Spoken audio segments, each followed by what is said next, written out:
Palembang, kota tua di tepian Sungai Musi, tempat kejayaan Sriwijaya pernah bernapas. Hingga kini, jejak itu masih hidup di aroma pempek yang menyapa pagi. Di Kilau Benang Songket yang ditenun penuh kesabaran, di Rumah Limas yang syarat petuah leluhur, dan di Museum Sultan Mahmud Badarudin II yang menjaga ingatan sejarah. Perjalanan budaya ini mengingatkan kita bahwa tradisi bukan sekedar cerita lama, tetapi kekuatan yang membentuk siapa kita hari ini, menyatukan, menguatkan, dan memberi identitas bagi Nusantara. Inilah Palembang, tempat warisan menjadi kebanggaan dan kebanggaan menjadi jati diri. Pempek bukan hanya makanan, ia lahir dari tangan-tangan sederhana di tepian Sungai Musi. Setiap gigitan membawa kita pada cerita lama tentang keluarga, tentang perjuangan, tentang rasa yang membuat Palembang selalu dirindukan. Dengan cuko yang pedas manis, pempek menjadi kenangan yang tak pernah hilang.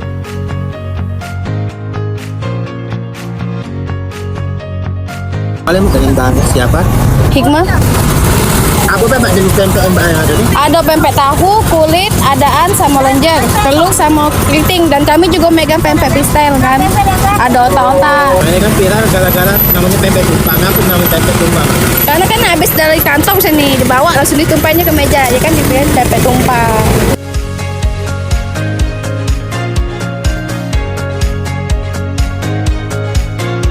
Model dan tekwan adalah kehangatan yang disajikan dalam semangkuk kuah, lembut, sederhana, namun selalu membawa pulang ingatan akan rumah.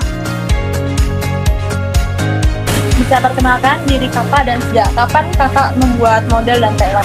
Perkenalkan, nama saya M. Novel Arwinata, biasa dipanggil dengan Arya.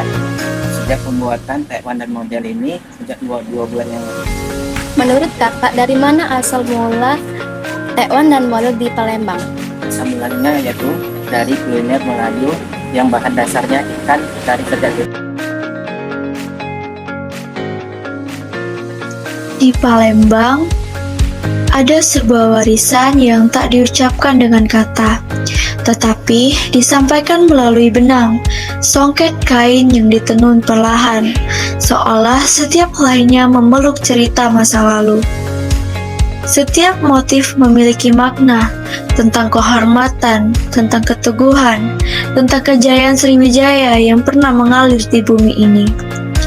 Saat songket selesai, ia tidak hanya menjadi kain, ia menjadi jiwa Palembang yang dibawa pulang oleh siapapun yang memakai atau menjaganya. Songket bukan sekedar karya tangan, ia adalah cinta yang ditenun, warisan yang hidup. Izin ngerekam ya Pak? Iya, Dengan atas Bapak siapa Pak? Bu Sadat. Oh siapa? Pak Sadat, Kopi Pak Sadat. Boleh mengenainya? Kalau bapak udah berapa lama buat songket? Sudah 10 tahun. Ya Pak, motif yang Bapak buat ini motif apa Pak? Bintang berarti. Ini bintang.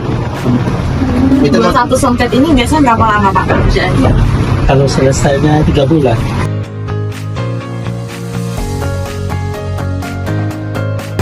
Boleh kenalin kak, namanya siapa? Oke, perkenalkan nama saya Imron. Ya, saya di sini sebagai pengelola dari Zainal Songket. Kalau untuk Zainal Songket ini dia mulai dari tahun berapa ya kak?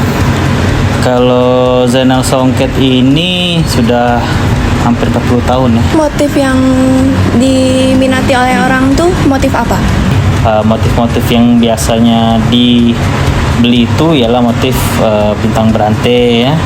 Kalau kisaran harganya berapa ya songket di sini kak? Harga. Iya. Jadi kalau harga itu kalau tenun ya, tenun kita mulai dari harga 2.500.000 sampai dengan ada yang 10 juta, ada yang 12.500.000 ya. Ada yang 15 juta tergantung dari jenis benang dan ukuran.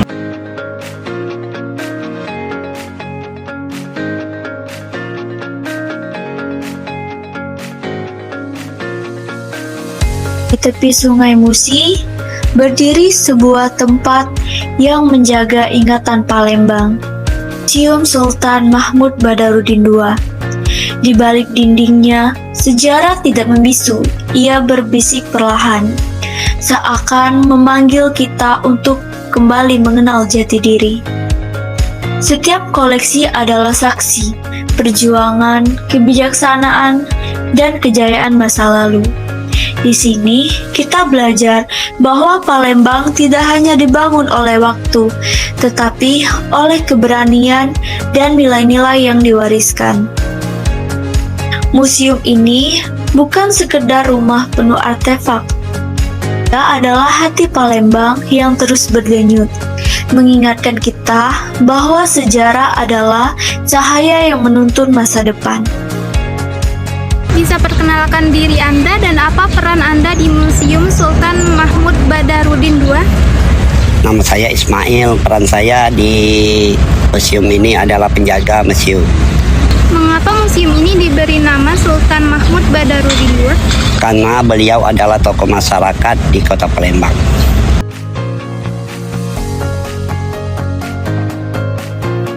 Rumah Limas bukan hanya tentang bangunan kayu, tetapi rumah yang menyimpan napas leluhur Palembang.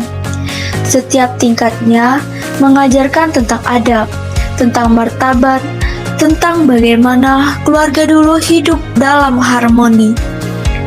Ukiran-ukirannya berbicara tanpa suara tentang kebijaksanaan, tentang gotong royong, tentang masa di mana nilai lebih penting dari rupa.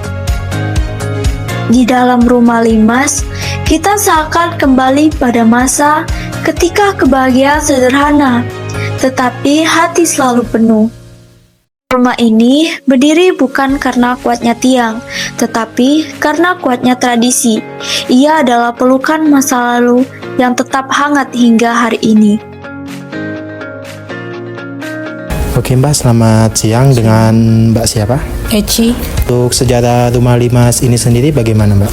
Sejarahnya Rumah Limas ini dibangun oleh Abdurrahman Al-Hafsi, kepala suku bangsa Arab, tahun 1830. Ini nih Rumah Limas nih bener nggak kalau Rumah Limas ini nih yang ada di uang 10.000 pada 2016 dan seterusnya? Iya benar, ini di uang 10.000 lama, emisi 2005. Dari Kilau Songket, hangatnya pempek dan tekwan, megahnya Rumah Limas, hingga sejarah yang dijaga Museum Sultan Mahmud Badarudin II. Kita belajar bahwa budaya bukan hanya kenangan, tetapi napas yang membentuk siapa kita. Selama warisan ini terus dijaga, Palembang akan selalu hidup, bukan hanya sebagai kota, tetapi sebagai cerita yang menghubungkan kita dengan masa lalu dan menguatkan masa depan.